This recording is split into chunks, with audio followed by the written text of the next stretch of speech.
சிந்து பைரவி சீரியல்ல வழக்கம் போல அன்னபூர்ணி சாமி கும்பிட போறாங்க. அங்க சாமி கும்பிட்டுட்டு வரும்பொழுது, நம்ம சிந்து பைரவியோட அப்பா அங்க வராங்க. வந்து அன்னபூர்ணி கிட்ட எல்லா விஷயத்தையும் நான் கேள்விப்பட்டேம்மா. இந்த மாதிரி அந்த சினேகா நம்ம மாப்பிள சிவா மேல வந்து இப்படி ஒரு அபாண்டமா பழிய போட்டிருக்கா.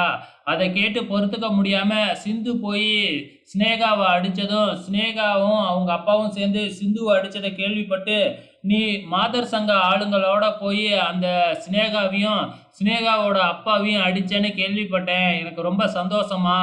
நீயும் வந்து பார்த்தீங்கன்னா, சிந்து மேல இன்னும் பாசம் வச்சிருக்க.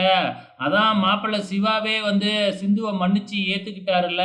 அப்புறம் நாம எதுக்காக வந்து சிந்துவும், சிவாவும் சேர்ந்து வாழ்றதுக்கு தடையா இருக்கணும்? பேசாம 2 பேத்தையும் சேர்த்து வச்சிரலாம்ல.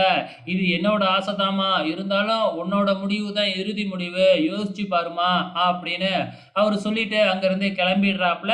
நம்ம அன்னபூர்ணியும் கொஞ்சம் கொஞ்சமா மனசு மாறிக்கிட்டு தானே வந்துகிட்டு இருக்காங்க. இப்ப சிவாவும் வந்து பார்த்தீங்கன்னா, அன்னபூர்ணி கிட்ட எதுக்காக பெரியம்மா இப்படி பண்ணீங்க? அவங்க ரொம்ப மோசமானவங்க. இருந்தாலும் எனக்கு ரொம்ப சந்தோஷம் அப்படின்னு சிவா அன்னபூர்ணி பெரியம்மாவ கார்ல அழைச்சுக்கிட்டு போயிடுறாப்புல. இந்த பக்கம் நம்ம சிந்து வந்து பார்த்தீங்கன்னா, ஒரு அட்ரஸ காட்டி யாரையோ தேடிக்கிட்டு இருக்கிறாங்க. கடைசியா அந்த அட்ரஸுக்கு போய் பார்க்குறாங்க. அந்த அட்ரஸ் வேற யார் அட்ரஸும் இல்ல. நம்ம ஷியாமோட அட்ரஸ் தான். அதாவது கொஞ்ச நாளைக்கு முன்னாடி ஒரு கேஸ் கூட வந்துச்சு இல்லையா? அதுல இந்த சினேகா வந்து பார்த்தீங்கன்னா, காலேஜ் படிக்கும்போது ஒரு பையன காதலிச்சு, அதுக்கப்புறம் ஏமாத்தி, அந்த பையன கொல்ற அளவுக்கு போயிட்டாங்க இல்லையா? இந்த சினேகாவும், சினேகாவோட அப்பாவும். ஸோ அந்த பையன்கிட்ட போய் தான் நம்ம சிந்து இப்போ உதவி கேட்குறாங்க.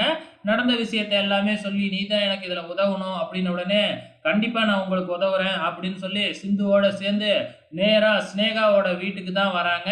இந்த பக்கம் என்னடான்னா, நம்ம ஆறுமுகம் பைரவி சாமி கும்பிட்டுக்கிட்டு இருக்கும்பொழுது, பைரவியோட கால்ல போய் விழுந்து, "என்னைய மன்னிச்சு என்னைய ஏத்துக்கு, ஏத்துக்குன்னு" கெஞ்சிக்கிட்டு இருக்கிறாப்புல. ஆனா பைரவி எட்டி உதைச்சுட்டு அங்கருந்து ஓடிடுறாங்க.